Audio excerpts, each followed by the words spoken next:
What's going on, everyone? Welcome to Season Gaming Bitcast Olympic Edition, episode 374. We are 10 o'clock Central Time, 11 Eastern here on a beautiful Sunday morning. And the last game of the Olympics, the last competition of the Olympics just ended. And we got to put this up on the screen before we even start. Let's do They it. did it, boys. They did it. Let's go.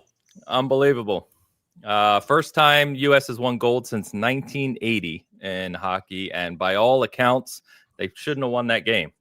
No, Canada outplayed them for a good chunk. Canada outplayed them for sure. Two overtime wins against our neighbors to the north in 1 week in the Olympics for gold medals.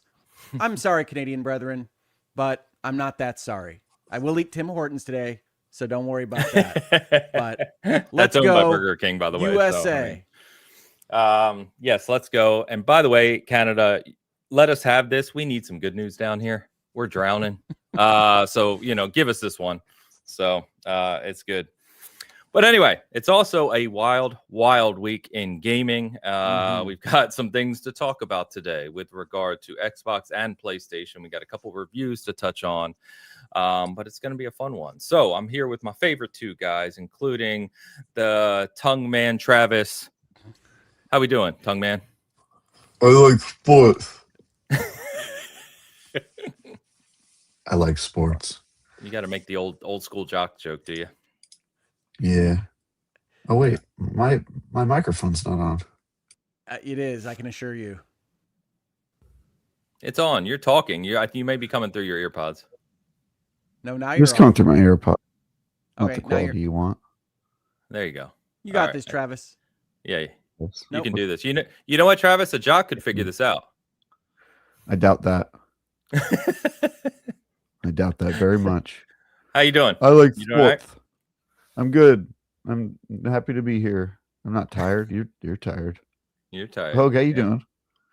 I'm pumped. I got up early in the morning to watch the 8 a.m. gold medal hockey game. All turned out all right in the end, but honestly, lots of minutes in there where we didn't look like we were going to win. So happy with the win. I do, in fact, like sports, as do many people around the world, Travis.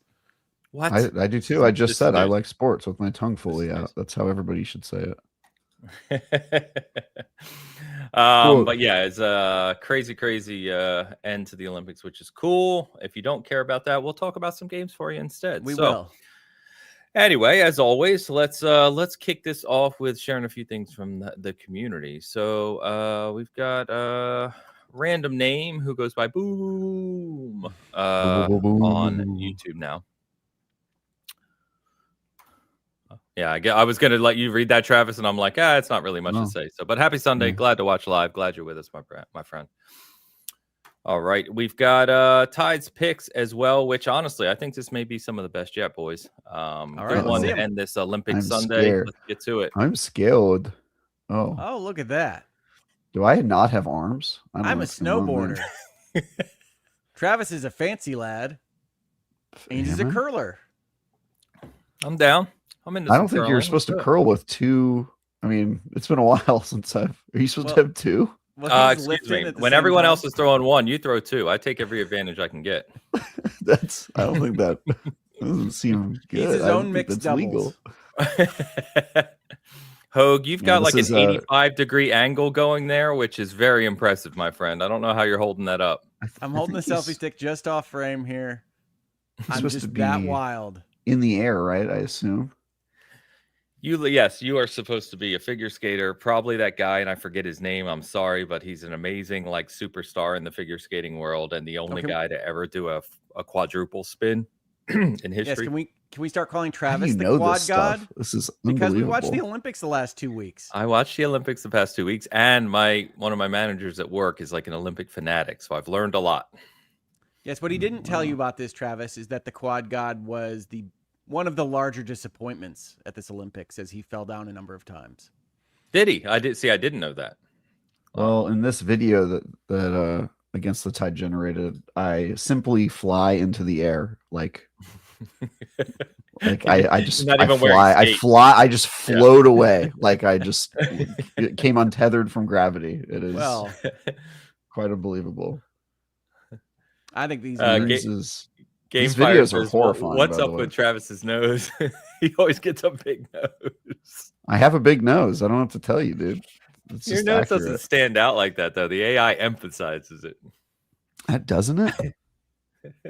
I think it's captured the Travis vibe in that image. Yeah, I've got a pretty big All nose. right. I will I'm trying to say, give you for the some benefit of the reason, doubt. it's decided I look French in this video. I don't really get that. Oh yeah, Hogue is Good one, hella though. cool in his video. I mean, and in life. Yeah, right. I bet you've never been on a snowboard in your life. It's a good question. I don't know. Yeah, that's a There's no. a lot of ski trips in Michigan. I'm going with a no. You've not been on a snowboard.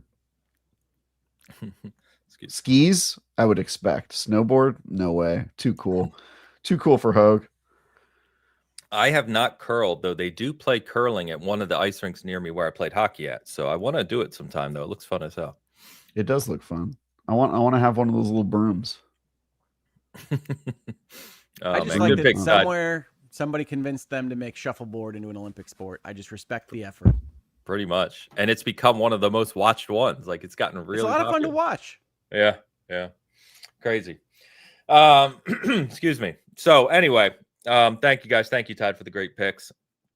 Let's go ahead and get into it because I feel this is going to be an opinionated show, which means when that happens and we got some big things to talk about, we'll usually go on a bit. So before we get to the big topics, of course, so let's talk about what we're playing. And Travis, you had another review go live this week. Not necessarily a huge blockbuster game, but a franchise that's been around a few times here. So you played the new Styx game.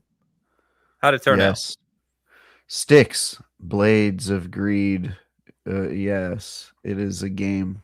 You can play it. You can buy it and play it. You sure can. Can you be a little stealthy goblin man and run around? And yeah, I've been on a weird if you look at my most recent reviews, and this is not obviously planned in any way, but my last 5 or 6 reviews are all 6s. It's kind of weird. I just have a lot of 6s in my reviews lately. So if we look at your marathon name, you'll doesn't just end see up that way. 666 next to it. Yeah, I think you see 6, 6, 6, 7, 6, 6 or something like that. It's just a bunch of 6s. But yeah, Styx, this entire Styx series to me has always been the most 6 out of 10 series ever. They're perfectly adequate stealth games that for presumably not high budget reasons just have a bunch of shortcomings. You get caught into combat and the combat's not good and they have technical issues and they have to reuse levels also presumably for budget reasons, and so they just have a lot of shortcomings. But if you're in the mood for just a pure stealth game, there's not that many of them anymore, and Styx is a pretty adequate series for it. It's just reliable, and so this sequel doesn't really change a whole lot. The story is just not great, and you're basically doing the exact same thing you do in the other games with a couple new powers. But if you like stealth games, it's a decent stealth game. And got my nose. Sorry about that. My face just exploded. Bless you, sir. Bless you, sir. Right. Yeah, it's just a decent stealth game. So I've played all the Styx games. I don't know why. I've just ended up playing them. Yeah, you play a little goblin who runs around and kills mostly humans. And that's fun. It's a good time. The big thing that they changed with this game is that instead of mission specific maps, they just put in 3 huge maps and then they give you a bunch of objectives within them. So you're kind of just sneaking throughout these really, really large levels. That ends up being kind of cool because you're kind of Metroidvania expanding the areas that you can get to every time you revisit them. The bad side is that you spend most of your time sneaking from place to place rather than doing the mission objective. So there's a lot of sneaking that's just sort of you're just sneaking through large swaths of area, and you could also just say F it and run through those areas, and you probably have a 50-50 chance of just making it through, and then you can worry about sneaking when you get to the mission objective. So it's like an interesting format that lends itself like some advantages, but also some stuff that like just doesn't feel that good. It just doesn't feel that great to be like, oh, I'm 250 meters away from my objective. Time to sneak through hell of stuff, and then I'll get to the objective and actually be able to, play and do the actual mission. So, yeah, so another 6 out of 10. If you've played these series, you kind of know what you're getting. If you haven't, then if you like pure stealth games, this is one of the last ones standing. So, Gotcha. Okay, fair enough. Thank you for that. Got a quick member comment from One's Own Grief. If you want to get this, if you can breathe. If not, I can get it. One's Own Grief, member for 18 months. I'm 14 endings into Last Defense Academy, and I'm blaming Hogue for this. You can always get Travis to say he's blaming Hogue for something. 14 endings. Sounds like a lot, but you're just on the surface. You got a lot more. Oh my God. What is going on in that game? There's 100 endings, and at about 14, you could have seen some of the big ending twists, but probably not. Wow. I'm very confused right now. How long is the game to see these endings? Oh, boy. So the first non-ending ending, but you'll get a clear mark on your save file, is probably 30 hours. You're asking me for things that happened like a year ago at this point, but I think it's probably 30 for one run. And then from there, it's another 30 for like a fully complete run. But in the middle of that, you'll have offshoot branches that you might be able to collect a few clears from at the same time. So like my Last Defense Academy save right now is 270 hours, I think, and has 98 endings, something like that. That's rather bizarre, but cool, I guess. The Japanese exist, dear brother. It's a great game. You can blame me for this, but you've enjoyed it, I bet. Well, One's Own Grief, blaming someone else, already sounds a little hypocritical, if I'm honest with you, but, I hope you're enjoying it. Thank you for the member comment, of course. And our good friend Gregor is here, gifting 5 memberships over on the Hogue Law side of the house. Thank you, Gregor. Thank you. All right. So I'll just touch on a review I didn't do, if I can get this off the screen, maybe. Zach did a review of Crisol, which I mentioned last week. It's Crisol Theater of Idols. It is a horror first-person game from Blumhouse. You remember a few years ago we talked about Blumhouse getting into the horror gaming sphere. They've had a few releases. This is their latest from a team called Vermilla Studios out of Spain. And we interviewed these guys at Summer Game Fest last year. Really liked the concept of the game. And he turned the game, Zach gave the game a 7. He said he really liked the story, and there's some genuinely creepy moments. But similar to what Travis talks about often when you see out of studios like this, there's apparently just quite a bit of like unpolished, unrefined nature to the game. You get some bugs, you get some hiccups, you get some things that maybe weren't designed very well from a resourcing and pacing perspective. And so Zach talked quite a bit about that in his review, but it has a really cool style. And he said the story is actually really good too and unique in the horror space. And Zach is like a horror fanatic. He plays all this stuff. So he enjoyed it. Obviously take it with a few caveats. If you want to check that review out, you can find it on the site, but that is Crisol Theater of Idols. Shout out to our good friend Luke. He said he's playing it right now. Cool. Hope you enjoy it, man. All right, Hogue, what you got, man? What you play this week? What do I got? It's a good question. I have been very, very busy at work. So for the most part, I have limited my gaming to console time. I don't have those great indie gems I like to play on Steam to share with you. But I have been enjoying, as I mentioned last week, the Paranorma Sight sequel, The Mermaid's Curse, released this week. And that's a visual novel mystery type series with a supernatural bent. I haven't gotten very far in it, but it seems to be picking up from where the first game, The Seven Mysteries of Hanjo, left off. And I anticipate that I will like it very much.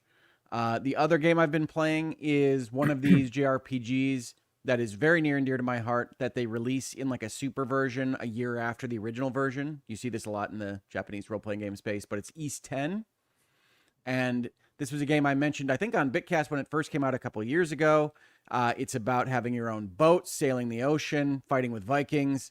doing the various things that you do in an Ys game, now with a little bit of expanded content and some graphical improvements for the Switch 2. So Ys 10, now not just Nordics, but proud Nordics, is a game I've been enjoying as well. And then finally, the one I wanted to mention, which is just a random game that I didn't understand why it was made in 2026, is a Star Trek Voyager game from Daedalic Entertainment that makes adventure games called Across the Unknown, where they've made it a kind of survival resource management, build your base up inside the ship game with plot lines from various episodes of the Star Trek series that ended in like the 90s, which is just really strange. But I'm a super nerd, and so I got in on this. It is okay. I would characterize it with much the same language that Travis just characterized Styx with. Clearly a kind of lower budget affair using a license that's decades old, but interesting enough.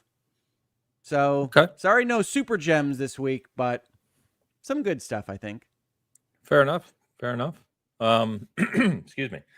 I've been continuing to play Neo 3. I'll echo the positives of this game again, and I won't harp on it, but it is an excellent game. So I've got about 30, I'm nearing 40 hours in it now. And you finish the first world. There's a world map, and you jump through different time periods in this one. And so I finished the first world map, which has like a run up, a huge region, and you can kind of explore it as you will. Huge run up with multiple bosses, and then kind of like an end cap. And you go through this big kind of story moment and some character building. And then you go to a new world map, which is like 400 years earlier. So very, very interesting. And it's got a very, very addictive nature to it. It's super well tuned. The combat system in it, and you won't hear me say this very often, as you know, I champion them quite a bit on this show, but From Software could learn a thing or two from Neo and Neo 3 in particular, because there's so many different ways to go about combat, from weapons to weapon styles to skills, and you can customize so much in it, and it is so addicting and well tuned. It's like if you took Berserker Kazan, which was very fluid and felt really good when you kind of got the moveset down and did the parrying and countering and all that. It's like that, but even emphasized more because it's just deeper. And I think that's like what really has me, between the explorative nature of it and the combat fluency. It's fantastic. It really is. It's a ton of fun. So I'm trying to enjoy as much of that as I can before, without really talking about Resident Evil Requiem, which is coming this week, and I should be covering, and Marathon, of course, coming soon as well. So because I know once that comes out, that's going to be a lot of my time. But highly recommend Neo 3. If you kind of dabbled in Neo 1 and 2 and you liked it, but just had some qualms, I'd still give 3 a shot. It's similar, but it's just better. It's absolutely the best of the 3, in my opinion. And great to see they already announced it sold over 1 million copies already, which, it's not a big blockbuster game, but that's good for the Neo franchise. And yeah, good to see. Good to see.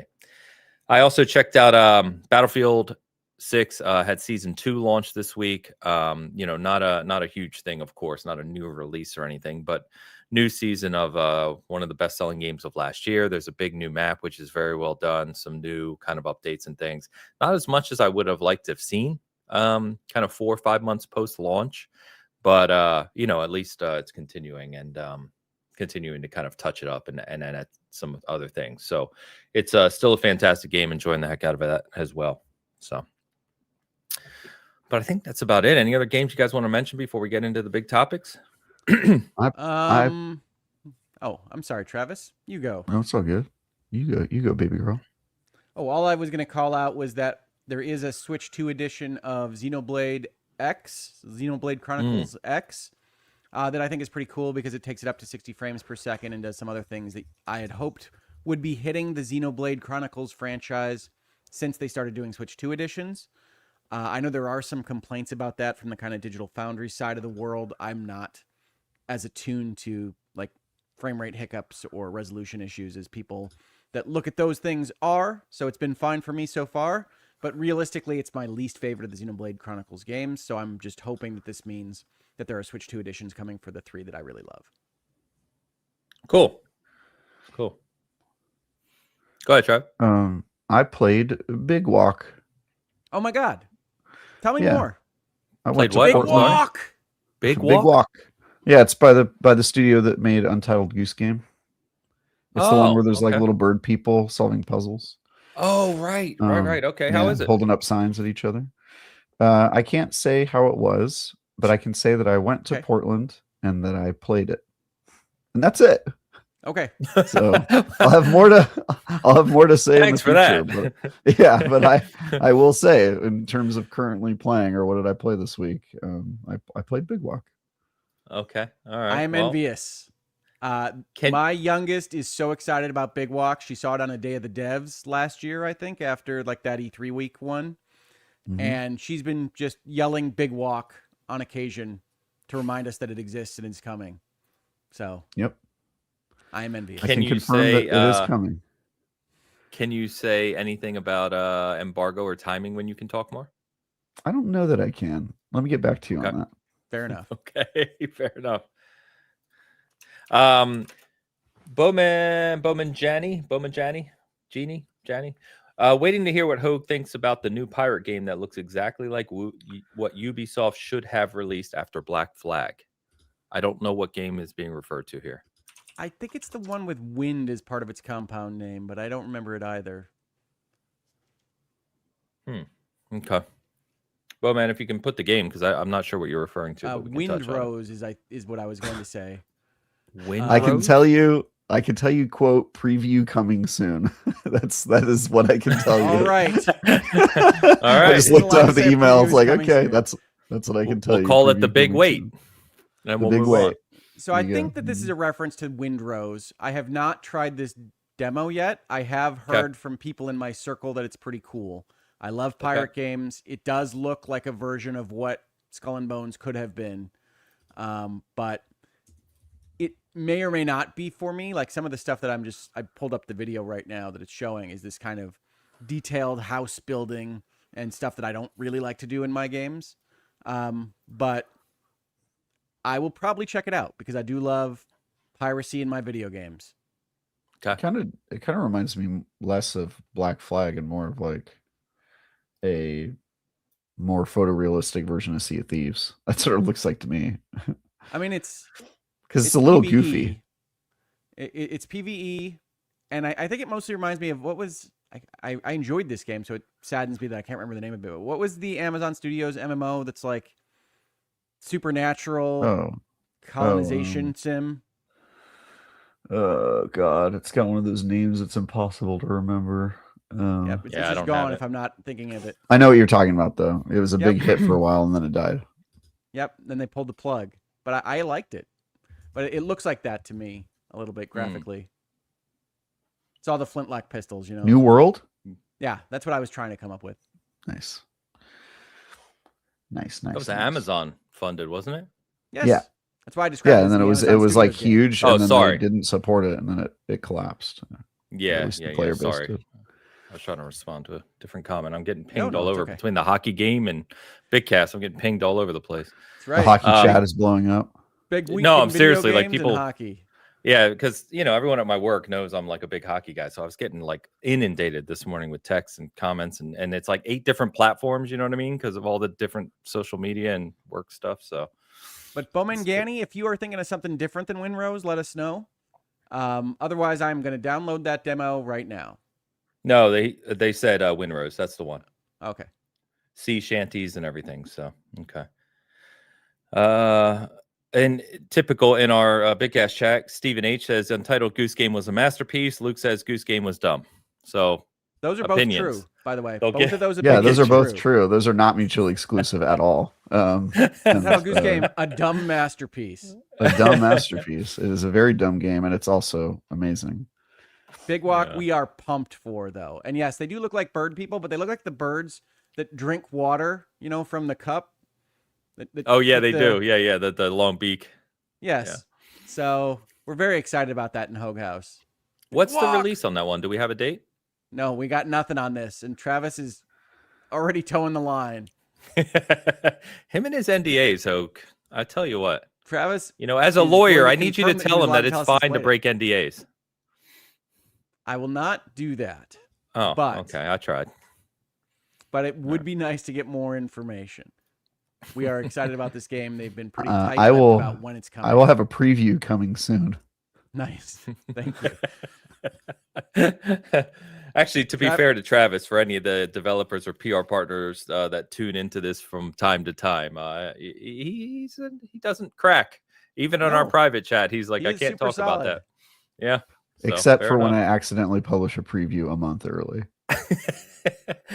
I mean, Sometimes PR people, if you give them like 3 sets of information at the same time with different embargoes and whatnot, people get confused. Human beings. which It was they do confusing. way too often. Yes, it It was is not all only the time. confusing for me. I talked to their PR team like a couple hours before it went live, and they were like, "Yeah, enjoy posting it." And then like after my story went live, they were like, "Oh, we weren't supposed to do that." And I was like, "Oh." So they were also confused in my defense. Yeah. Fair enough. Destin's in the chat. He's asking what he missed, Travis. Why don't you inform him? Destin, you're missing that I went to Portland to play Big Walk, and that I will have a preview coming soon.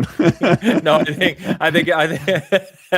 Oh, the thing that I missed, the like embargo. the- Yeah, I thought The he was embargo. asking about the Oh. Diablo 4 thing. Yeah, last week I accidentally published a preview a month before I was supposed to, and then we all had to take it down. And I've never done that before. I'm pretty good about embargoes, but this time I just effed up big time. So I am still playing my Warlock in Diablo 2, though, for anybody who asks. I have not There you played go. it in Diablo 4. Don't know what that looks like at all. I mean, you do because they showed it, which is part of the. You know what? I'm not going to get into this. The embargo should be up already. They already showed everybody the Warlock in Diablo 4. It's a public thing. By the way, Anyway. good advice from Destin for you, Travis. Don't break embargo. Don't break embargo. Happens to the best amateurs out there. Yeah. Well, The tight spelling of amateurs from Destin. That's an Yeah. interesting. that's a Canadian avenue spelling. there. He's a Well- little rattled right now. I was going to say, if that's the case, then maybe it's the hockey game has thrown him. Yeah. Really broke him. Well, Dustin, hope you're doing well, my friend. Mhm. Let's go ahead and get into the major news then this week. Was there which, any? we're gonna talk- It's a slow news Yeah, week, a little right? bit. A little bit. And, Herman Hulse probably feels like the luckiest guy ever this week. Which one? You feel like Xbox does that for PlayStation Got from time bailed to out. time, don't you? Dude, whenever PlayStation steps on a rake, Xbox is like, hold it, we got you. And they find like 4 more rakes to step on simultaneously. Honestly, that It's, might be a it's good pretty thing impressive. though, because it kind of like, hides your mistake in the cloud of mistakes. That's just strategy right there. Yeah. If you're going to drop bad absolutely. news, they take out the trash day, the White House policy. You release all the bad news Well- on Fridays because nobody writes articles about them. Mm, Which Yeah, held fair. more before the internet. Yeah. yes. Yeah. Now it's never mind. I'm not even going to say it. Every The- day's trash day. Yeah, exactly right. I knew you were going to say that. Yeah, that's It's a good joke. constant assault. Anyway, main topic. So in case you're in the gaming chat here at Bitcast and aren't aware of this, major shakeup at Xbox this week in the senior leadership. So we have talked obviously for years since the three of us began doing this show together pretty frequently about Xbox's leadership because they were the most vocal, I would say, of the 3 kind of console platform holders. And so they were always kind of out in front and center, and Phil Spencer, for right or wrong, became the face of Xbox, right? And he has been for quite a while now. I think since 2014 he came over. And so obviously the One X, the Series X, Game Pass, crossplay, Play Anywhere, all these things that have become synonymous with Xbox are kind of under Phil's tenure. And the But Phil acquisitions. Spencer- Yeah. And the acquisitions. Yes, thank you. And Phil has announced his retirement. And in fact, as of this moment, he is gone. So apparently he had been working on his retirement since last year. And he had, been working with Asha Sharma, who is now the new gaming CEO, who comes to Microsoft in 2024. She was the former CEO of Instacart. And she was then also in product leadership at Meta. And she became well known within Microsoft because she was at the center of their AI strategy, specifically platform and product development. And so apparently, from all the reports I've read on this, kind of a darling in the space of AI for Satya and some of the senior leadership there. Now, what makes this, I'll just say this last thought and then we'll get into it, guys. But what makes this even more compelling or interesting, or whatever word you want to use, of course, is that it's kind of been known for years, or thought for the past few years, that Sarah Bond, who was promoted to president of Xbox, I think about a year and a half ago, somewhere in that time frame. Yeah. Was Phil's successor. And very clearly, especially if you went to any of the events or other things with Xbox, some of the stuff on global news programs, Sarah was being positioned as his successor. So what's interesting about this is Phil retires. Sarah Bond resigns. They put in Asha Sharma as the new gaming CEO. They promote Matt Booty to chief of content, chief content officer, I think is the official name. And what makes this a little bit not scandalous, of course, but just weird, is that Satya, in his messaging to the entire organization at Microsoft, doesn't mention Sarah Bond at all. And Sarah Bond posted a message the following day, but in terms of the internal emails, wasn't part of that either. Phil, of course, mentioned her, but it was something clearly went on here that changed the shift in the last 18 to 24 months, maybe 12 to 18 months of directional following Phil's departure. So I'll stop there, guys, but we see this in the corporate space. This is not new by any sense of the imagination. This is big corporations being big corporations, but it's interesting, if nothing else, to see the shift and to see now a new Microsoft employee at a major company for this type of position joining a year and a half ago is new, less than a year and a half ago, very new, and young as well, 36 years old, and now the CEO of gaming for Microsoft after the AI strategy, while AI has such a negative connotation in the gaming space, but we know it's at the center of Microsoft strategy. Well, so and not a negative and not so positive a connotation for Microsoft as it stands right now, right? Their main strategy was to attach Copilot to everything on Earth. Right. And there has been some rejection of the changes to their core software with those additions. So yeah. Microsoft is still feeling its way through the AI change as it stands. So that makes it interesting. I will say the most interesting thing to me about this story, as someone that also has a certain amount of understanding of how the giant corporations work these things, is that the effective immediately is not usually a corporation's preference, right? And then yes. As it comes out afterwards that he had mentioned that he was thinking about retiring last fall, it's like usually you can set up a better runway for the landing here that isn't quite as car crash feeling. And since Xbox sorry, Hogue, I don't want to cut you off, but especially says 7 months ago, The Verge ran an article where Phil said he didn't plan on retiring anytime soon. Right, which was, I did note, a little bit before what the time frame that we've been told would have suggested he came to that conclusion on. Right, so That doesn't mean that there's lies there, and people really do change their minds on these things. And if he really did think, hey, around August, September, October, maybe this is it for me, maybe it's time to move on, then this kind of runway for him personally of a few months is exactly what you would expect. But you would also expect Microsoft to start seeding the ground for maybe it's time to have a new voice, have a new vision, and get the prep work done for this isn't an out-of-control train wreck. We've got a plan. Believe in us. And yes, Sarah Bond absolutely was put in the position to look like she was being groomed to succeed Phil for this purpose, right? Microsoft, for better or for worse, has decided to market the Xbox brand with a kind of parasocial marketing campaign, right? That Phil's your buddy. He loves games. You love games. Love Microsoft. And they were putting Sarah Bond in that same position of real gamer, has the passion, believe in her. And so resigns and retires effective immediately is a bad PR look for Microsoft. And they know it at the time. So you raised the question, Ains, in your intro, something happened here. I think something did happen here, but I don't think it's as dramatic or as scandalous as some people might be thinking from the outside. I think this is the only latest sign that Microsoft's boardroom fundamentally shifted towards artificial intelligence and other artificial intelligence related endeavors over gaming not so long ago.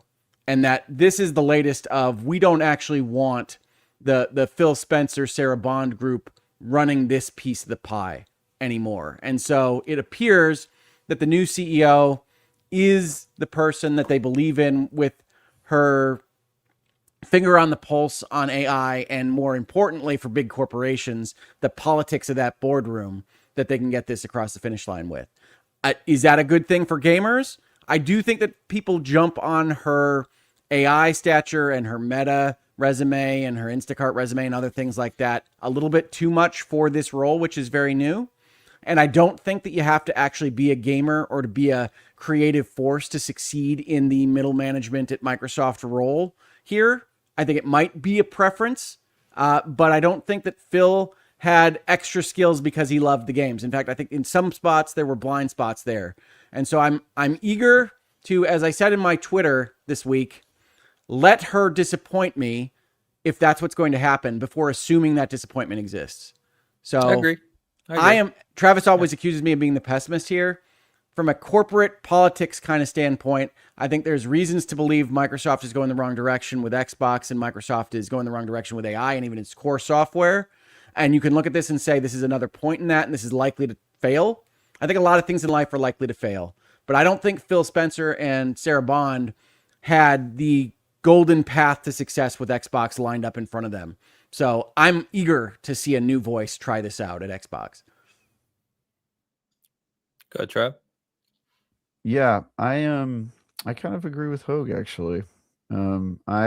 I think I'm going to record this. Oh, this is Yeah. recorded. Okay. well, first of all, I do think that the Phil retirement was probably planned and then maybe just happened a little earlier than expected. That happens sometimes. You announce that Sure. you're retiring and they start making moves without you. And, if you were planning on retiring at the end of Q2, June, July is Microsoft's normal. end of fiscal year. So it probably got pushed a little earlier. And I think the Sarah Bond resigning was probably in response to getting passed over. This is like a typical getting dicked over by corporate. All right, screw you, I'm out of here type thing. In terms of the Asha thing, I do think people are responding overly negatively to the fact that she worked on the AI product, because she's somebody that's like known in San Francisco. Instacart is an SF company. And the thing that she's known for being good at is user acquisition, like getting people to use a product. Instacart is like an insanely like crazy story in terms of getting like the getting adoption on that app and getting people to actually use it is like a triumph and kind of made her a name, right? That is the trick. And then, Instacart is yeah, not and then novel getting idea. to do that for Meta and getting to do that for these various platforms. Maybe AI didn't go as well as you like. The perception, especially in our space, is that it's negative, but I hate to break it to you, people are using Microsoft AI. They really are. So I think that if you're looking at adoption, well, what's Xbox's problem? User adoption. And I think if you have somebody who's in charge of the department who's doing that, you can have Matt Booty in charge of games. That's his title, right? He's the content guy. And I do think he understands what good gaming content looks like. And you can have Asha be the head who's basically just trying to get people to get on this platform, which I think is kind of what Xbox needs more than anything else. So I'm not like all really negative on this. I really like Phil. He's a good human being. He like, Reb's husband had a stroke and he sent him like a card. Like he's a nice dude. He's a good dude. He but really is. I've said that he contacted my wife while I was in the hospital. I mean, yeah, exactly. yes, Like he's a guy he's a good human being. Yeah, he's a good human being, and I think that's always hard to say goodbye to. But was he the best person to have in charge? I think he did all the stuff he needed to do for Xbox. He got them off their back. He set up Game Pass. He got us off of console exclusivity. All things, in my view, that are like positive, forward-thinking things. Agree. That somebody like Asha wouldn't have done. But what Xbox needs now is they need people subscribing to Game Pass and using their platform, and I think that's where you maybe need a change in leadership to then drive adoption, and she's the adoption lady. So to me, this is not super negative. I feel bad for Sarah Bond, obviously, but if it went down like it seems to have gone down, But I don't really super view this as a like total loss to the Xbox brand. It just looks bad. But to be honest with you, it only looks bad to gaming insiders who are their brains are pickled from being super inside the bubble here, right? Like the average gamer does not know who Phil Spencer is, does not care that he's retired, doesn't know who Asha is not going to read the news story. Like 95% of gamers are not going to notice this at all. And so to me, this is a way, like, this is kind of a nothing burger, except for people like me and my coworkers and colleagues at IGN who are like super in the sauce on this. But I don't think I like that you said their brains are pickled. I like that Yeah. phrase. Yeah, I call them pickle brains when they're standing too close to the elephant. No, I mean, it's this is a rare moment for our audience here who's hanging out with us, but I think all three of us are in agreement, because I agree with a lot of what you guys just said. Phil, genuinely good guy, and I see people he catch. You know, you're the head of a major corporation, and you're the face of that division. He catches flack for a lot of things: layoffs, studio closures, everything that goes on. And what I always tell people is, look, dude, this guy is under more pressure and under more scrutiny than anything you've ever dealt with in your life. I promise you that. And it is, depending on where you sit, of course. But it is, those things are unavoidable when you're in that type of position. It's part of the nature. He was a gamer at heart. He was a game developer, and he was a genuinely good guy. And I think he did his best. To Travis's point, he did a lot of good things for Xbox. And to be quite frank, I don't know if we're even talking about Xbox in the same vein right now without Phil at the helm. No, he saved him. Yeah. I mean, that's just a fact. Whether you agree with it or not, it's a fact. Well, and Travis, just to agree with you guys both more, Travis knows this from experience, but there are CEOs, there are leaders, there are managers that are there for a moment in a company's life that aren't the right person for the next moment. And I usually see this in my line of work with the startups. The serial entrepreneur, the crazy person that wants to live in a box and take you to $1 in revenue from zero is different than the guy that wants to lead the 100-person team. And Phil had some really smart, out-of-the-box ideas for Xbox that led them to where they are right now. And honestly, I will tell you, in my personal estimation, he's not the right guy to take what they've got right this second, get that content pipeline up and running, and bring everybody into Game Pass that needs to be there for that model to work. So this makes a lot of sense to me. I don't like saying that about anybody, but everybody has different skill sets, folks. I'm the wrong person for deep logistical deal closings on the lawyer side. I'm good at drafting the documents. I'm good at negotiating them. I'm not so great at figuring out the 17 file folders and 400 documents that need to go into the closing binder. And I have people that help me with that because I know my weaknesses. Phil had people that helped him with his weaknesses, I am sure. And yes, just to echo what Travis said earlier, this 100% feels like Sarah Bond was not just groomed to the outside as the successor, but was probably told she's the head coach in waiting. And then it came around and they decided, well, actually, we think this other person might be better. And when you get passed over that way, you talk to your bosses and you say, what is my upside here? And they say, well, honestly, you can stay as president of Xbox, but you're not going to move over into this spot that you thought you were. So that's fine. I'm getting out of here and go find something else. And that's how this looks like it happened. Why it happened this Monday, I don't know. We'll never know that. That's something at Microsoft. That could be Asha saying that she was going to leave if she didn't get moved up now. I mean, you just don't know what happens in the timing. So it's weird. I do think that effective immediately always looks bad on a giant corporation. But I agree vehemently with both of you that the cynicism and negativity here is probably undeserved and that something needed to change for Xbox to exist in any form or fashion in the near future. Yeah, I think I understand people's reaction of like, oh yeah, it never feels good. This well-known gamer that everybody knows and likes gets moved out and somebody with AI attached to their name moved in. I just think that that's an overcomplication or oversimplification of what's actually happening. And what's actually happening is this is a strategic decision on Xbox to pivot from the kind of warm and fuzzy priorities that Phil was very good at, of like kind of forming Xbox's direction and vision, and moving on to like, all right, now somebody needs to like grow the business and get people to get on the platform. And I to your point, I think it's just different stages. Like my startup experiences, the founder never remains the CEO and president forever. At some point, they're the CTO. They have to give up because that's you're a person with a dream or an idea, and eventually you need to get a business person in there to make a real business out of it. And that's right. the way it goes. And that's what mature founders of companies do. And so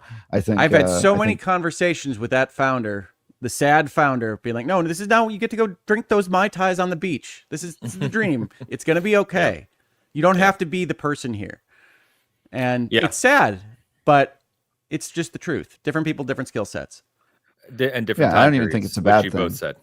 Yeah. It also allows people to focus on the things that they want to focus on typically, but getting into the weeds there. No, I mean, it's a moment in time, and time is everything in these situations. This is not rare at major corporations. Hell, my major corporation that I work for went through this 2 years ago. Same exact situation, honestly, where someone else became the chief officer who came in out of nowhere, and the person who had been groomed for a couple of years didn't get the role. It happens.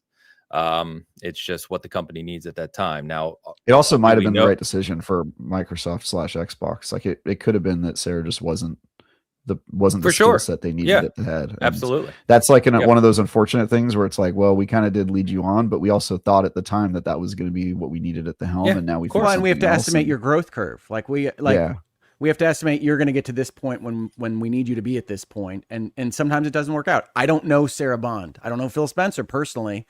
But yes, there are ways in which this is perfectly normal. I will also just offer, because this is way too much agreement for all of us, and I'm uncomfortable with it on my inside. Let's get some fighting in there. That because it's human beings all around all of these decisions. Yes, we have explained how this can make sense from Microsoft. It doesn't mean that they made the right decision. It doesn't mean that this is the right person. It doesn't mean that this is going to win. It just means that there are reasons that rational people can look at this and say, we understand how Microsoft got here. We understand the choices that they made. It doesn't mean that they can't be wrong. And so I agree with you, Hogue. Oh, no. I also agree. I'm sorry. Like I said, let her disappoint you before you assume the disappointment. We're just three people in the games industry who also have corporate experience and are agreeing because we've seen the other side of it and we know it's an amazing talk show format, guys. Let's keep this. It's just three people just agreeing. Sorry, guys. I wish that we had a lot of drama and fighting here, but we've all just experienced business before. It's funny that Hogue said we're agreeing too much and then talked about Asha has. It is Asha, right? Yeah, Asha has to prove us wrong. And I'm like, that's literally what I was getting ready to say, is that we don't know if this was the right decision yet. We can see why the decision was made. Those are two different things. So time will tell, right? Happens. Like if it turns out the Xbox brand really was tethered to like these likable personalities who were like very close to the games industry, then they'll be proven wrong. I kind of don't think so. I kind of think it probably... I think you needed a different type of person, different strategist at the top, but who knows? If I'm her, one of the very first things I'm doing is moving out of the parasocial marketing. It's like, no. Yeah. Which she's done the opposite too. She's dove into it. Yes, I did note that, but it was what I've seen on social media is an attempt to kind of get back into that space. Here are my favorite games, and I'm going to talk about these things like I'm Phil and Sarah. And it's like, one, I think that's a mistake, but it's early days yet, and they're still figuring out their strategy. Of course. Two, I don't think she comes across as very sincere seeming, which you would expect. Not an actual gamer. So I don't think you'll be seeing her on like the stage talking about the future of Xbox personally. I think it'll probably be like they'll pivot to the heads of studios or the people making the games, and that's probably fine. I don't think you don't need a Phil person on the stage. Yeah, agreed. Again, I'm going to stop. This is too much. Damn it! The developer direct is a perfect model for how Xbox needs to present going forward. Let those studio heads, let the developers speak. That's a great format. It's probably for the best. And honestly, we were seeing less of Phil anyway because I think they figured that out. Over time, they were like, people don't really want to see like the business executive on stage talking about the vision of the console. They just want to see the games you're going to make for them. So, yeah. Shout out to my good friend Mr. Burt, who helped found Season Gaming and Bitcast, our original Bitcast co-host.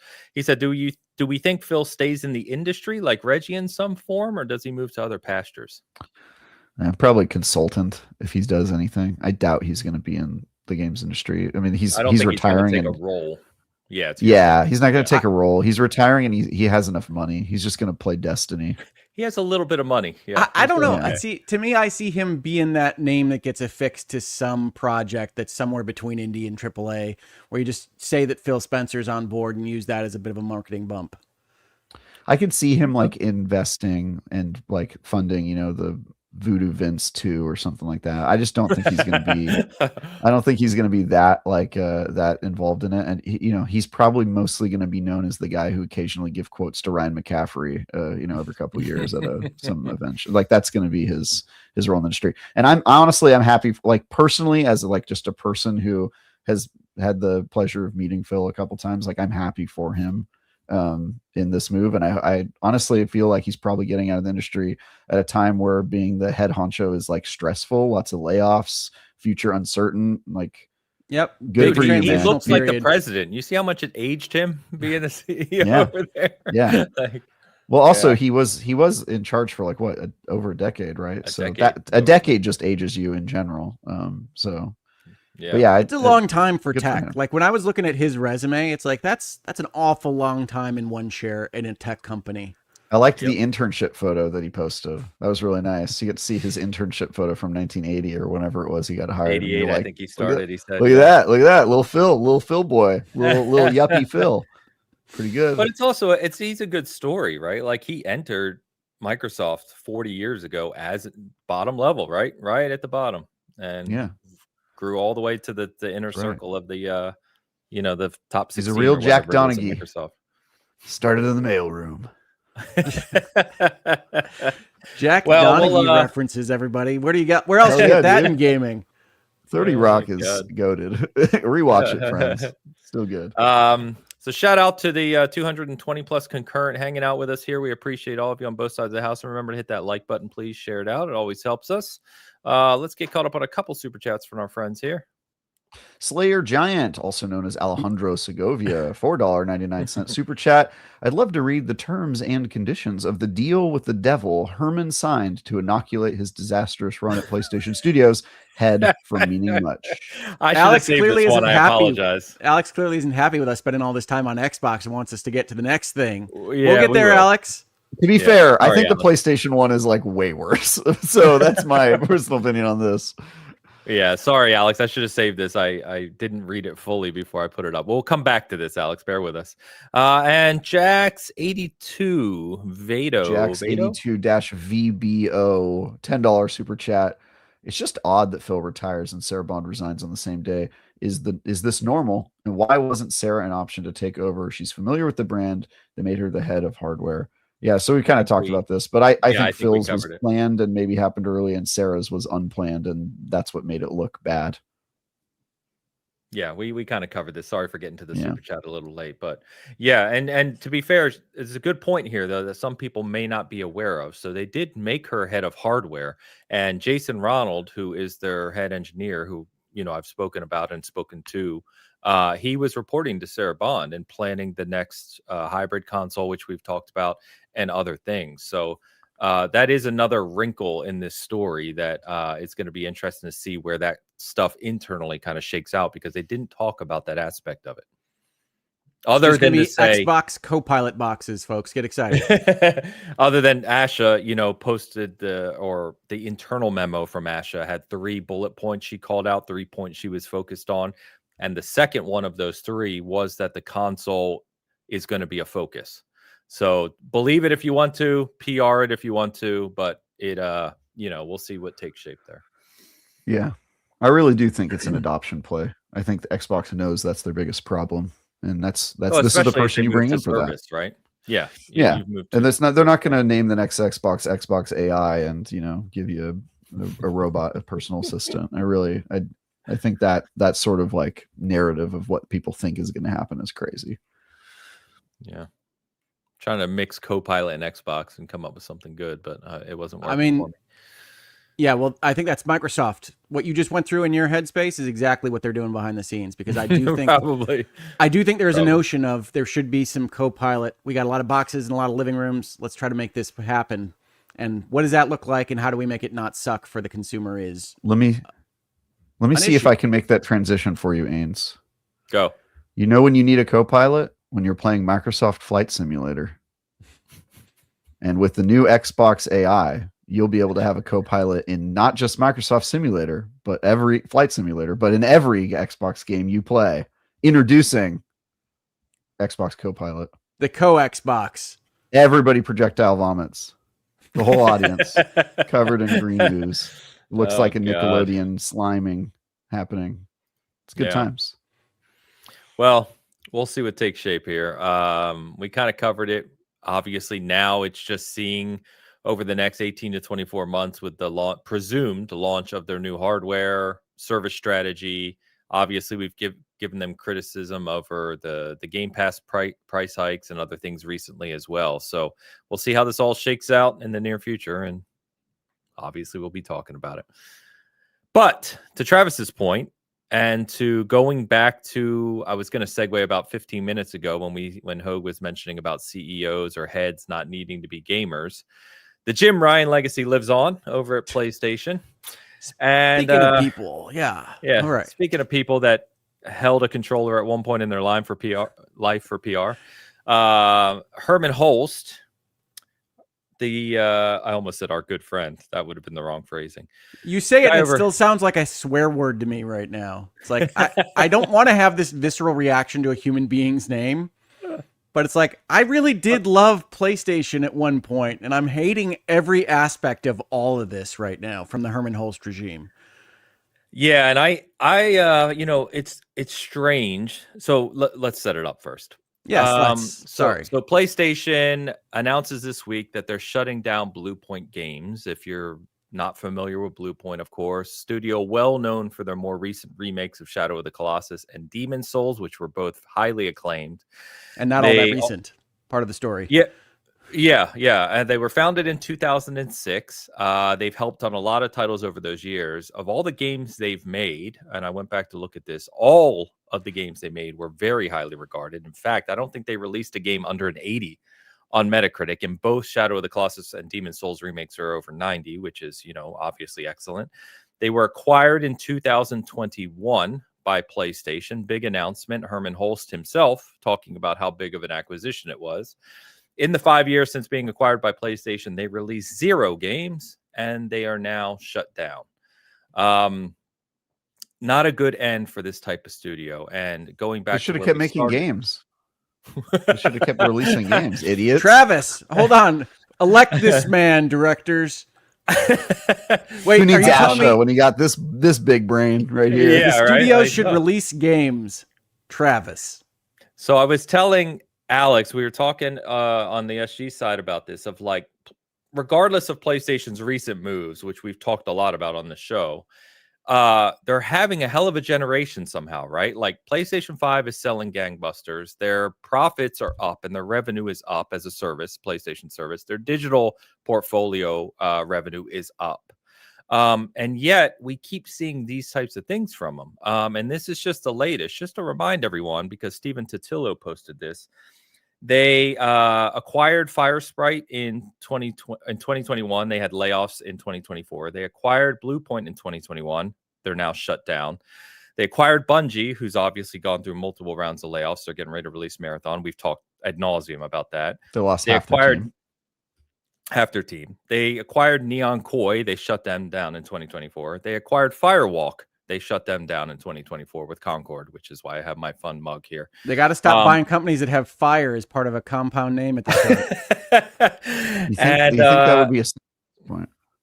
Sorry, I was just going to say they have, lots of game cancellations. We've talked about Bluepoint themselves were reportedly working on a God of War live service game, which didn't work out, and spent the last year reportedly, according to Jason Schreier, pitching new ideas for games, which were all turned down before they've now been closed. So what the hell is going on from a senior leadership perspective over at PlayStation? Hogue, I'm going to hand to you because I know you love to rant about this. They don't have it. You asked, the question was posed as what's happening in senior leadership. They don't have what we would traditionally call in the human experience leaders.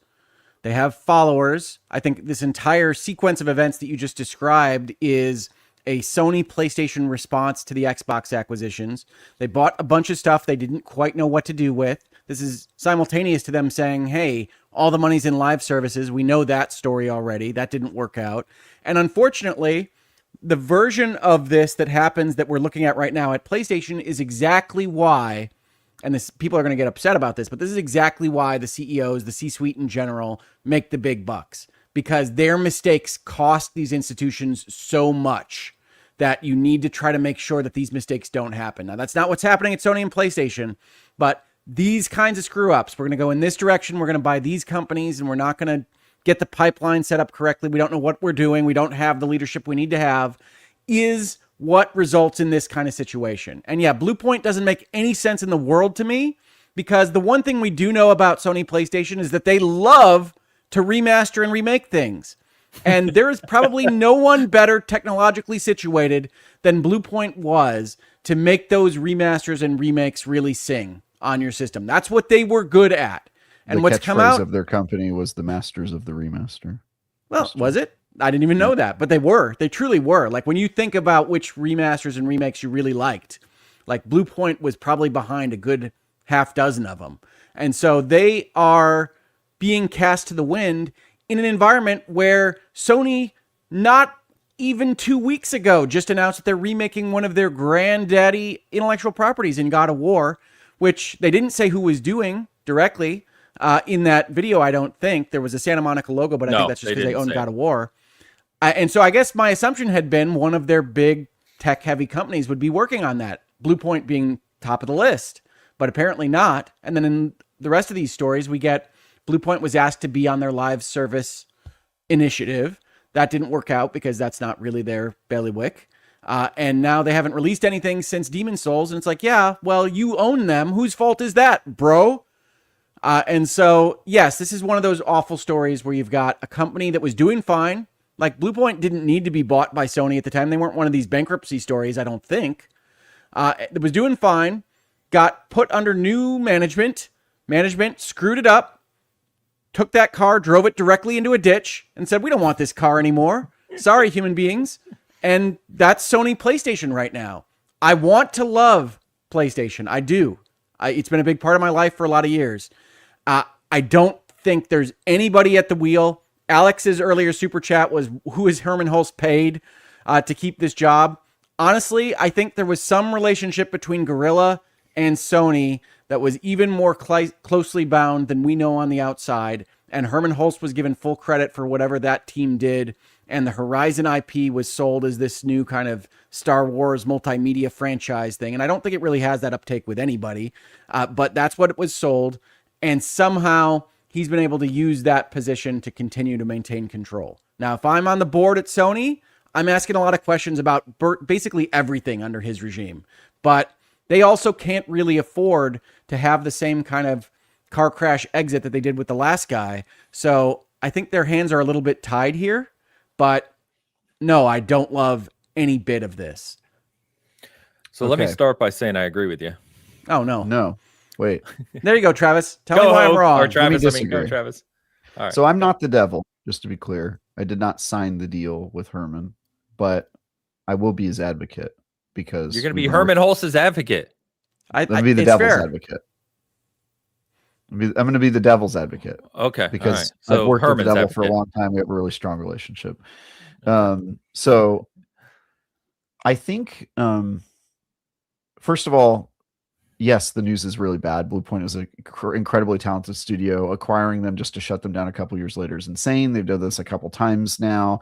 Yeah, that sort of stuff just sucks. It's a crazy, crazy headline to read. And I do think it's obviously bad news for the industry in general, because presumably the guys who made Bluepoint are just going to turn around and start another studio, right? That's what they were doing before anyway. They got acquired, and like, you would hope. Yeah, no they would just stand up a new one. But I mean, just stand up a new one. No, there is skin off their nose. This is hard even for people that have the entrepreneurial spirit, to have their company bought, to die in a fire, and then to have to redo it is not easy for anyone. Yeah, sure. I don't know. As somebody who's like, that's my entire career path, is the things I build, just getting stripped for parts and me going, okay, cool, next project. But again, I have a weird creative destruction brain. I'm gonna paint you a narrative that part of the problem with some of the big three is this ambition to become the biggest companies in the world, and that bloat is part of the reason that quality has gone down and that a lot of projects don't finish, etc., or they don't feel like they're fully baked. So, for example, let's take the main criticism for Xbox lately, which is that I think of all the decisions Phil made when he was in charge, many of which I think were hugely positive decisions. I think the one that most people agree was not a great decision were the acquisitions, specifically the size of the acquisitions that kind of turned Xbox Studios into a bloated Leviathan with too many projects, and Xbox was very bad at managing them. And I think that during this period, I think that during this period when they were acquiring Bethesda and Activision and just gaining a ton of companies, there was pressure on PlayStation to do the same. And they followed suit and made their company also kind of a bloated monster, not nearly the size of Microsoft's, but they were chasing that model. They were going, Xbox is buying up everybody. Let's get 100%. Out our wallet and do the same. And I think that with the benefit of hindsight, that strategy backfired. It lowered the quality of games. It made a lot of these studios, for some it worked. Like I think Xbox's acquisition of like smaller studios like Double Fine, it ended up just giving them a little bit of like safety, security, and I think that's good. But I think for some of these organizations, it made a lot of turbulence and uncertainty and affected the quality of games and the times in which they came out and that sort of stuff. And it just caused all these problems. And I think maybe PlayStation under its new management is living with some regret over that. And so I think that there's a little bit of paring back of the kind of bloat that they've made. And maybe that means a refocusing on the stuff that it's okay if PlayStation is a smaller company with fewer studios, if they focus on the projects that they think are good and they become a leaner, better company. I don't think that's necessarily a bad thing. And it's sort of them rebuking actually, you know what, we shouldn't have changed.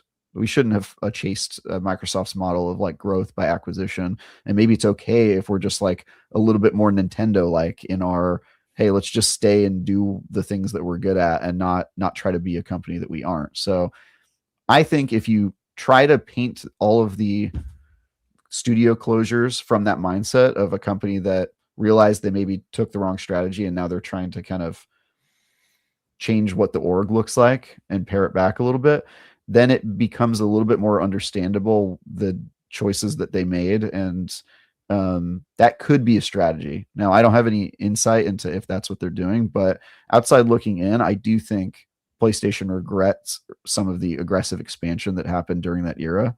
No doubt. And maybe they're pulling off some of those branches that are not bearing fruit. And maybe that's not the worst thing in the world. They appear to be aiming at the wrong things. Yeah. I mean, I can respect it.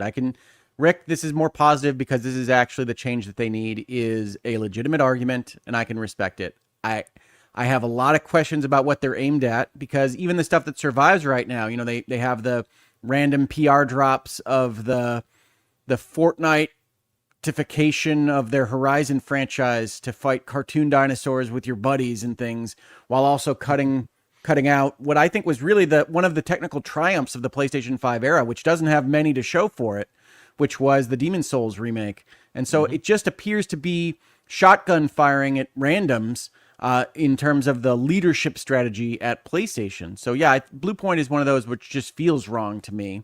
And we're not in the room. We are not looking at the numbers with the board.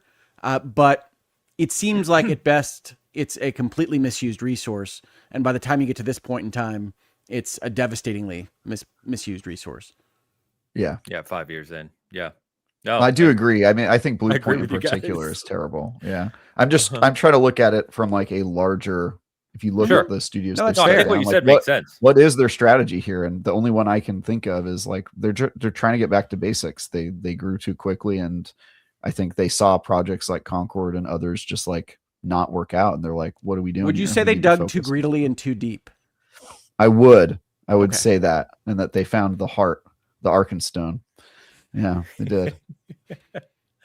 And the Balrog came out. It's unfortunate. You guys. I think tying into this conversation is exactly some of what you said too, because one of the data points that came out this week, and it's not the first time we've talked about that. Our friend Matt Pescatella, who did an interview with our Luke and Xbox Expansion Pass last week too, you could check that out. But he pointed out that the top 5 most played games on PlayStation 5 in 2025 were the exact same top 5 as 2024. And those are Fortnite, Call of Duty, Final Grand Theft Fantasy. Auto 5, Come Roblox, on. and Minecraft. Oh no, they were all live service games. All third party. Is Minecraft a live service game? I don't think it is. I mean, yes, I it's would- generally I would considered say that it is. box. Yeah. It's an ongoing game, but they don't do like season passes or anything. I don't know if it's live service. Well, regardless, right? Yeah, Third it's party, it's an ongoing game. Yeah. long ongoing game. So I think, we've talked about that, right? It's part of the conversation from revenue streams, which is in combination with what you just said, Travis, which is chasing that dragon. They were also chasing the live service dragon, which we've also talked about. And I think the combination of factors there just turned out really bad for PlayStation. And it's why we've had a generation from PlayStation, to Hoag's point, which has produced not what we would want to see, similar to the PlayStation 4 generation, which they obviously became very well known for. So it's just it's a weird time in the industry when you look across all of these things together. Well, that's the real narrative story thread, I think, is that Fortnite goes nuts, makes Epic $1 jillion. Everybody says, hey, I would like $1 jillion, and does some stuff that maybe wasn't in the best thought out strategy for whatever resources they had in front of them.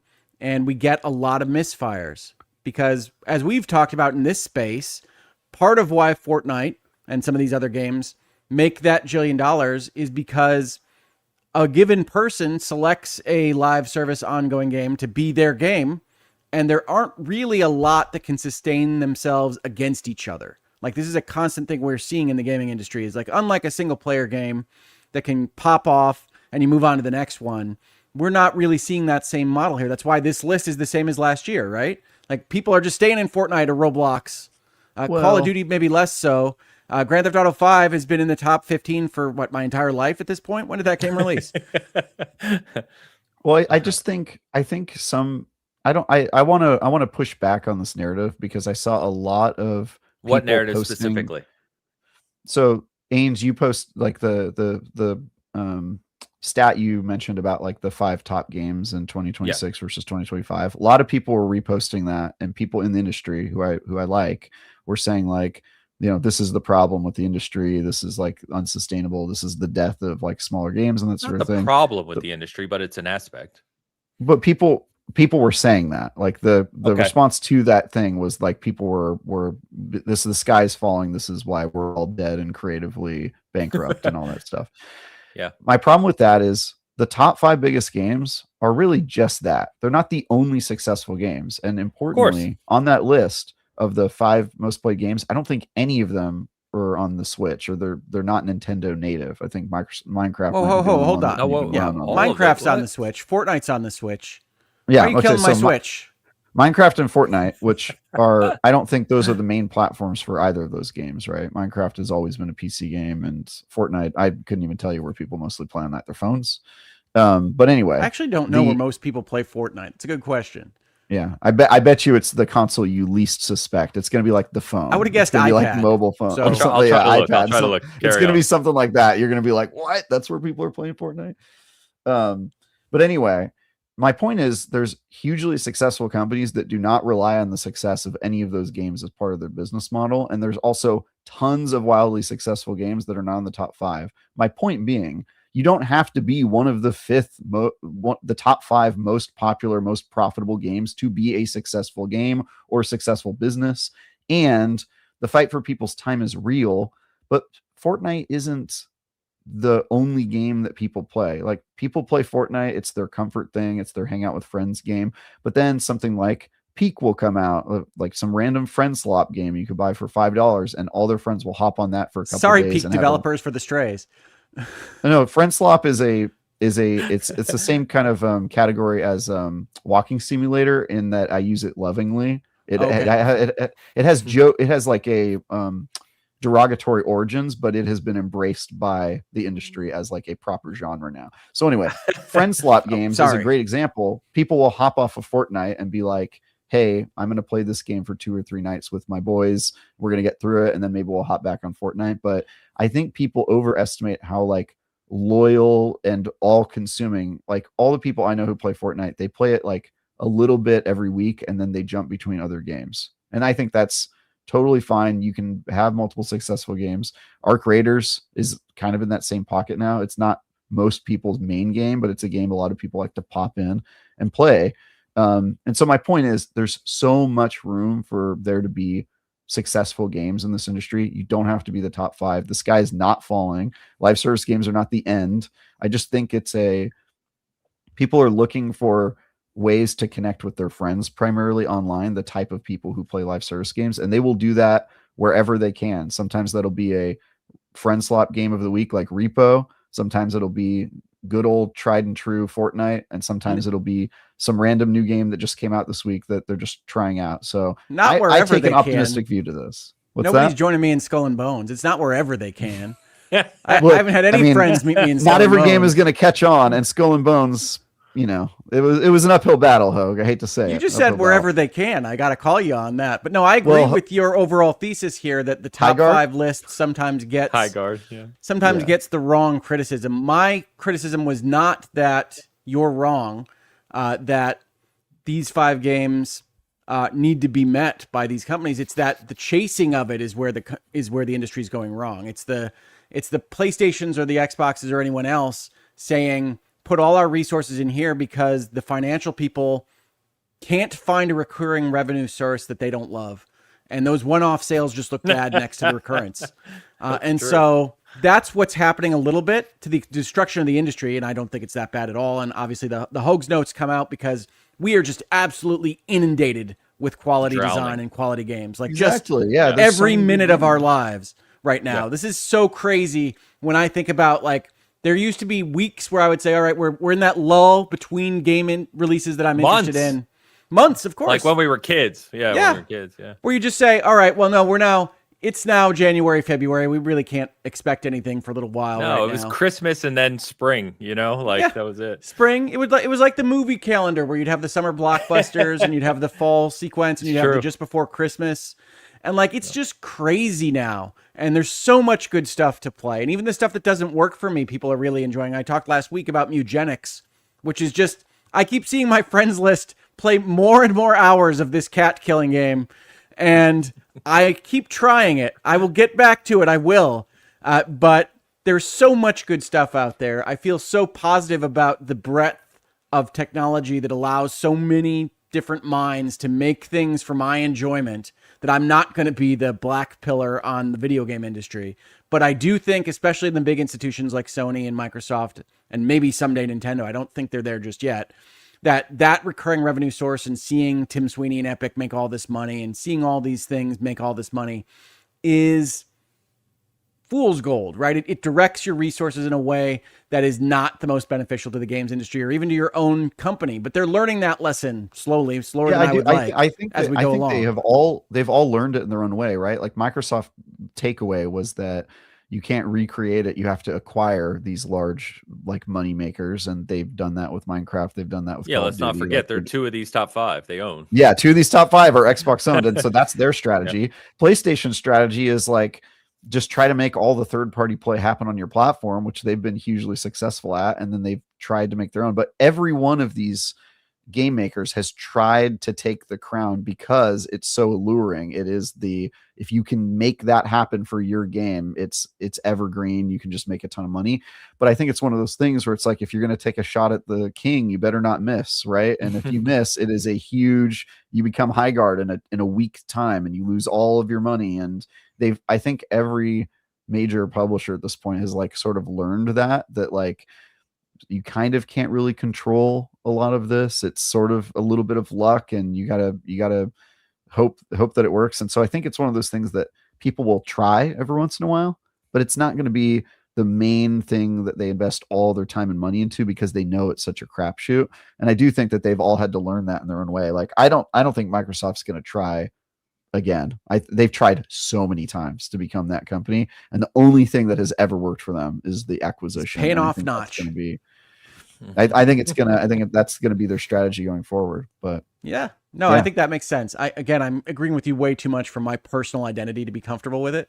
But yes, you're making good points today, Travis. Let's talk about Star Wars, and we'll get speaking us of back High Guard, no. Well, speaking of High Guard, Travis, and it's not on your rundown, but did this happen this week or last week where we found out that Tencent was one of the monies behind last Wildgate? week? We talked about that last week. All right. I think we talked about it last week, but I was not surprised at all because they were so cagey about who their funders were when I was there, and I asked about it multiple times. Sorry, Hogue, to your point. Sorry, Travis, I jumped in. Go. Sorry. No, it's all good. I was just gonna say, like, as soon as they wouldn't tell me their funders, I was like, so it's either Tencent or Saudi Arabia, right? And those are the two that people respond to. Yes. Yeah. I think we talked about that in our private chat, not on the show last week, Hogue, to your point. So I think you're right. Yeah. But yeah, that came out this week too, and it was sad. I actually, we talked about High Guard a ton, so I won't stay on it here. But I looked this week, and they dropped under 1,000 concurrent on Steam. I was like, game's dead, man. Well, honestly, it was the fact that they laid everybody off that made that happen, because I was planning on logging on a little bit, and then when they told me that they were getting rid of the company, it's like, well, why would I invest any time into learning the game and the ecosystem? It's just like, I know it's not going to survive. So it. But I think your last point that Hogue agreed with, Travis, I agree too. Just keep saying that. In the sense of, you guys know, right? Like, my weekly gaming is exactly what Travis described, right? I'm playing Neo 3. I'm playing games like I have Ludo, I mentioned the other day. I want to play that, and games on the side when I'm playing by myself. But near nightly, I log on with my friends and I play a few specific games, right? It's the finals, which I talk about a lot. I'm playing Battlefield 6. I play Rematch. Soon Marathon, right? It's Arc Raiders. It's these games that bring people together in a social experience. And I play some of those. I mean, those are big games, but they're not the Fortnites of the world. But for many people, they do Fortnite or Call of Duty or whatever it is, right? And that's just, it's the nature of gaming now. And gaming has become such a social thing. I think that's why we've seen that shift over the years, is that all my good friends, like you guys, quite frankly, that I talk to, right? I talk to online through gaming. I'm not going to the bar and hanging out, or doing those things. It's my nightly routine is hanging out online and those games bring people together. So it's just part of the nature of the industry, I think, at this point. So we all agree. We're going to call this the agreement episode. Feels weird. It feels weird that it was such a controversial week with so many hot takes and opinions, and people saying shit out of pocket on Twitter. We all log on ready to hear some wild takes, and we're all like, actually, we're all pretty moderate. It's like, I got my gear ready to go. It's like, what's Travis going to say to me? It's all right. You're still an important person, Rick. You're still of value.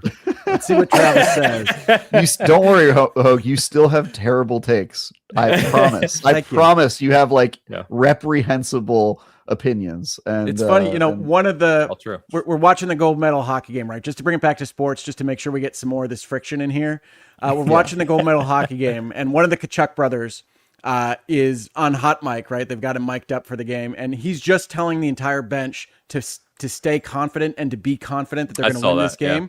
And my daughter says, I'm going to start yelling this at school. This is definitely going to work really well. It's just, be confident. You got this. It's like, it's not real leadership, but it's good that they're in the right mind space. So, yes. No. That's my sporting anecdote, just to bring us back to a normal amount of friction, Travis. Great. Well, I was Gamefire says Bitcast Hockey Podcast. That's right. In case you didn't see, boom. There it is. Let's go. He still has too many of his teeth to be a champion. Yeah, he wasn't the one who scored the goal. Yeah, so that's just a good. Why is he celebrating? He gets the gold medal too. Yeah, they all get the gold medal. They should all give their gold medals to the gold medal. Am I right? This country's. We used to have a country. We used to be a real. Oh country. Yeah, it's a participation trophy. He's on the team. Participation trophy, just because he participated. He gets to. You didn't score the goal, no medal for you, dude. I think everybody should give their gold medal to the goalie, but 100%. They won it. Yeah.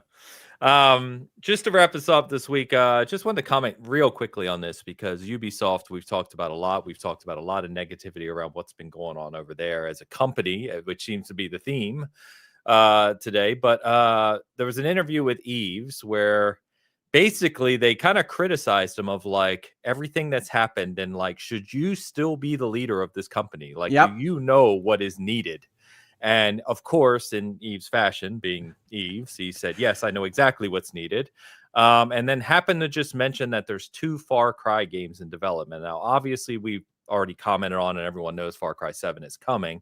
But I found it interesting. He said that there's 2 Far Cry games coming. So unless it's a remake, of course, which it could be, I'm kind of curious to see what he meant here. But I think Eve's, going back to some of the things we said about Phil and the moment in time and leadership and generation, God, man, Ubisoft, they need to start anew. I've said They're it a before, but company Yves that- Guillemot is a damn gangster. Like he is held on to his company like Don Corleone. I respect him so much. This is not a negative on this stuff, but like he's swatted away hostile takeover bids and investor questioning him openly. Like he's Do just not talk about my business, Hog. No, exactly. It's like, so this doesn't surprise me at all. I mean, when he says 2 Far Cry games, I kind of assume one is a like mobile live service type experience. Oh, yeah, but, probably, you're right. But yeah, I love Far Cry, so I'm looking forward to the next one, however that looks. This thing we do. This thing we have. Is that French? Are you doing a French accent? business. Is that the attempt? I'm not quite sure what that is, but he's I'm doing trying to do something. a combination of a French accent with the things that Tony Soprano would say. You know what I mean? It's actually a tough line to walk. To be honest with you, It's a Frenchman living in New Jersey. yeah, a Frenchman in New Jersey using the kind of mafioso language. This thing we do. This business If you we move from have. France to New Jersey, I'm just going to apologize profusely. I'm Oh, not. God. That sounds cool. That sounds fun. No. French mafia in Jersey? Hell yeah, dude. No, that Killing sounds pe- cool. Killing people with baguettes, beating them up with baguettes over there. Okay, That's hell yeah, French dude. people are not just Yo. Expedition 33 characters. Yeah, they are. They got Aren't knighted. they? Okay, I didn't even know there Yeah. were French knights. So pretty cool. Oh my God. Well, boys, I think we're gonna call it an early show today. In the term, We well, did not it. really early. Is it early? We kind of kept on target today, which we haven't done the past few shows. So That's true. Yeah, we've But, been overextending. yeah, good conversation, audience. You've been awesome too. Over 250 concurrent with us today. Thank you for coming and hanging out with us. Thank you for chatting with us. On the season gaming side of the house, like I said, you can check out our Crisol Theater of Idols review, which is up on the site from Zach. Obviously, big week in gaming this week, boys. Resident Evil That's is right. back. Resident Evil Requiem on Friday. Let's get requited. Boo. And I Boo. what are you doing? I don't know. What are you, bro? I'm just gonna disagree. I am Just be the I guy will be who just covering- doesn't like Resident Evil. Boo! Stupid. Viruses are bad. What does it even mean? What does the title mean? Boo! Umbrella He did takes off his nothing wrong. I will be covering Requiem for SG, so keep an eye for that this week as well. And then, of course, we get Marathon Server Slam this week. So for the people who haven't been in the early beta testing for Marathon, get to check it out and dive in, at least see a portion of the game. And we'll obviously talk about all of that next week, which will be a good time. Marathon Server Slam, also my favorite wrestling event. As a pre-order owner now of Marathon, do you recommend Whoa. me jumping in early, or should I wait Yes. till release? I I think would so. jump Yeah, I think you should. I think you should jump in. Get a little feel. Get a little taste Yeah, on the get a feel lips, for it. Rogue. Okay. Just I like that they both said it like, we don't want you to hold us back that much, Rick. Why don't you play a little? Get a little Cheeto dust on them fingies. A little marathon Cheeto dust. I need you to jump in and get a feel for it, Hogue, because we have promised a live stream of the three of us playing, and I need you to not be dead baggage, okay? So That's right. I'm Get a going feel to be for it. awful. I'm going to be Dead awful. weight. I can't wait. Yeah, I I'm don't going know to where try dead not to drag you baggage, down too much. I combined two. No, dead baggage is good, dude. We're starting a new thing. Dead baggage. You were a living piece of luggage, and Streets then you ahead. died. Hell yeah, dude. Oh man, Travis, what you got this week, man? This week I think reviewing John Carpenter's Toxic Commando. The code on that is highly delayed, and I don't know if I'm going to have time for it before Marathon, because I'm using the Marathon Server Slam WWE to do my review in progress, because it is like basically the first 30-40% of the game. So I'm gonna have my review in progress when the server slam is still live or whatever. And then I'll do the full review when the game is out because it is a live service game. We don't get it early, folks. It's a bummer. But yeah, I will. I'll have that for you at some point this week. I mean, if they gave it to you early, wouldn't it just be Bungie people killing you everywhere?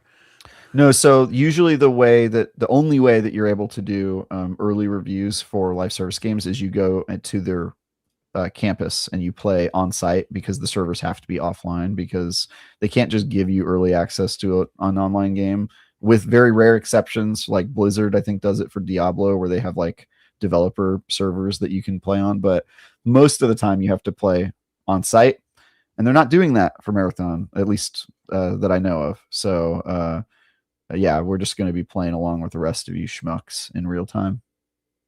Well, I'll be there for you to shoot. Thanks, man. Thanks, buddy. Yeah, it'll be fun. I'm excited. I'm excited for Lucy to join the Marathon group. Oh, Geo golly. Remember? What? Hogue is Lucy. I'm the ghoul. Anyway. Yes, I do. Like, wait, what? I was like, who are you talking about?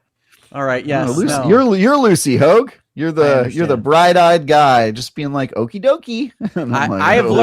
I've learned everything about extraction shooters from my time in Arc Raiders. So as long as I can apply that to Marathon, I will be fine. The group hug game. This sounds like some dead baggage, if you know what I mean. Yeah. Nah, he'll be a full goblin killing on sight in no time. We'll turn him. We'll turn him. The wasteland changes a person. Hughes. Hogue. I was looking up a picture. Hogue, show us your wares, my friend. I, once again, because I'm the worst, have no wares to show. If you were in the middle of a giant merger or acquisition, you would be more familiar with my work the past couple of weeks. But unfortunately, that does not lend itself to YouTube content creation. So I apologize, as I do so often, and say I will be back just as soon as I can. I promise you all that I am 100% using every bit of energy I have. I'm just not capable of making new things for you right this moment. Fair enough. By the way, Bowman says, Hogue isn't baggage, he's bait. You had it all right last week. All right, I'll just stand in windows and wave at people. And by the way, this was the picture I was looking for, but this is why I love hockey. This is what we do. Yeah. Ow. That's bloody good time right there. This is why I love dentistry. Orthodontics. Oh, the dentists are going to take care of him. He's got a checkbook. He'll be all right. Yeah, he'll be fine. That'll all get taken care of. But shout out We'll again. never have to, these gnashers. Willie. Audience, you've been great today. Thanks for hanging out with us. Fantastic show. Good conversation of the episode 300 and what are we on? 374, the agreement episode. Good Bitcast today. We'll be back next week to argue about something, I'm sure. We'll do our best. But we got Marathon, we got Resident Evil, we got some big stuff. Yeah, bring in some Resident Evil hot takes about how it's worse than 6. This episode should just be called Agree to Just Agree. That's my I should name it that on the podcast feed. Yeah. Agree to Just Agree. Episode what is this? Episode 374. Agree to Just Agree. We'll talk about this one in a couple of years. Remember when we were all nice to each other? Yeah, as we're screaming. Yeah. Guys, remember when I didn't think you were stupid? Everyone, have a good week of gaming. If you're looking forward to Resident Evil Marathon, have a great week. We'll talk about it next Sunday, of course. We hope you join us, and we will see you then. Until then, peace. USA.